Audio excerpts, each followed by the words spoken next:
চালিয়ে যাচ্ছেন এই গত 7 মিনিট ধরে। হ্যাঁ, তবে এই 7 মিনিটে আমরা 1 ডজন কলা, 10টা কেক, 5টা রুটি আর 10 লিটার পানি ছাড়া কিচ্ছু খাই নাই। এমনকি আমাদের দাবি মানার আগ পর্যন্ত এগুলা ব্যতীত আমরা আর কিচ্ছু খাবো না। তুমি কে, আমি কে? কে বলেছে? রোস্টার। দফা এক, দাবি এক। তো আপনাদের কি মনে হয় এইসব বাধা বিপত্তি পেরিয়ে আপনারা কি এই আন্দোলন চালিয়ে যেতে সক্ষম হবেন? সক্ষম হব না মানে কে আটকাবে আমাদের? দুনিয়ার কাউকে দেখে আমরা ভয় পাই না। আমাদের দাবি দাবা না মানা পর্যন্ত আমরা এই আন্দোলন থেকে উঠবো না। আমি জানতে পেরেছি আপনাদের এই আন্দোলন ভঙ্গ করতে এক বিশাল ছাত্র সমাজ এদিকে রওনা দিয়েছে। তা আপনারা এই ছাত্রদের সাথে কিভাবে মোকাবেলা করবেন? ছাত্র সমাজের দিকে রওনা দিছে, তাড়াতাড়ি সবকিছু গুছা, আন্দোলন বাদ। এই আমাদের আন্দোলনের তো মাত্র 7 মিনিট হইলো, আর 7 মিনিট আন্দোলন চালাই।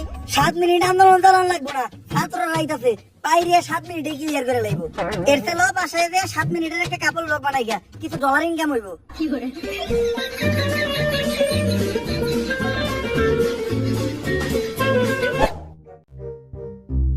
কে বন্ধু, তোরা দেখে অনেক চিন্তিত মনে হইতেছে। আর আমি চিন্তা করতেছি আমার ধান্দা বন্ধ হইলে তো আমার ইনকাম বন্ধ হয়ে যাবে, তারপরে আমি কেমনে চলবো? আর এবারটা তুই চাইলে তো বিনোদ থেকে টাকা ইনকাম করতে পারোস। কিভাবে? প্রথমে এই ভিডিওতে দেওয়া ফার্স্ট কমেন্টের লিংক থেকে বিনোদতে যা, যে একটা অ্যাকাউন্ট ক্রিয়েট কর। আর অ্যাকাউন্ট করার সাথে সাথে তুই পেয়ে যাবি 10,000 টাকা ডেমো বোনাস, যেটা দিয়ে তুই ট্রেড করতে পারবি এবং ট্রেডিং শিখতে পারবি। আর ট্রেড শেখার পর তুই এই জায়গায় রিয়েল মানি ইনভেস্ট করতে পারবি। আর এখানে ডিপোজিট করাও কিন্তু একদমই সহজ। উপরে দেওয়া ডান সাইডে ডিপোজিট অপশনে ক্লিক করে বিকাশ, নগদ বা অন্যান্য মাধ্যমে তুই টাকা উইথড্র এবং ডিপোজিট করতে পারবি। তাছাড়াও কিন্তু তুই তোর বন্ধুদের সাথে রেফার লিংক শেয়ার করে আর্ন করতে পারবি। আর এখানে থাকছে 24 ঘন্টা কাস্টমার সার্ভিস। যে কোনো প্রয়োজনে তুই তাদের সাথে যোগাযোগ করতে পারবি। এখন চল তোরা আমি একটা ট্রেড করে দেখাই। আর এখানে মার্কেট দিকে আমার মনে হইতেছে মার্কেট উপরের দিকে যাবো, তো আমি উপরের দিকে একটা ট্রেড নিলাম।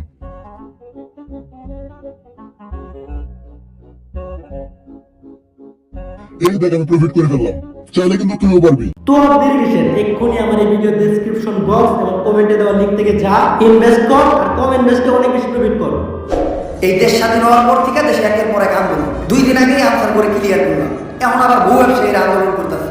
আর এই বহু ব্যবসায়ীদের অযৌক্তিক আন্দোলনের জন্যই আজকে আমাদের এই 4 সদস্যের তদন্ত কমিটি। যেভাবে হোক এই বহু ব্যবসায়ী আন্দোলন ঠেকাইয়া এই দেশ থেকে বহু ব্যবসা বন্ধ করতে হবে। কিন্তু ওরা বহু ব্যবসায়ী হলে ওরা দেশের জনগণ, ওদের দাবি তো আমরা ফালা দিতে পারি না। তাই বলে এই ধরনের অযৌক্তিক দাবি তো আমরা মানতে পারি না। কাপড় ব্লগার কোনোভাবে হইতাছে। খারাপ কাপড় ব্লগার আমি তো প্রতিরাই কি সুন্দর কন্টেন্ট। তুই তো কাপড় ব্লগার কন্টেন্ট দেখতে ঢুকোস, তুই দেখতে সুন্দর। কিন্তু স্যার আপনার পরামর্শ আপনি মাঝে মজা পাই। আরে আগে দেখতে এখন দেখি না, কারণ কাপড় লোক দেখলে নিজেকে কন্ট্রোল করতে পারি না। আর এই তুমি কি বলো? সামান্য কাপড় নিজের কন্ট্রোল করতে পারো না। এটা তো দুর্বল পুরুষের পরিচয়। আমাকে দেখো এই সামান্য কাপড় বলে দেখে আমার বিরুদ্ধে কোনো ফিলিংস ইউজ করবে না। তো এনে মুরো বিজি আপনি এই কাপড়টা এই অশ্লীল কাপড় রক করে দেখুন। What are we doing? What are we doing? That's a broken knee.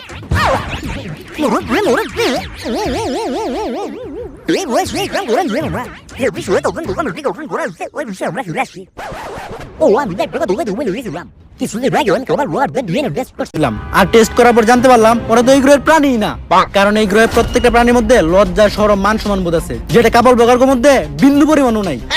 আর এটা নিয়ে আরেকটু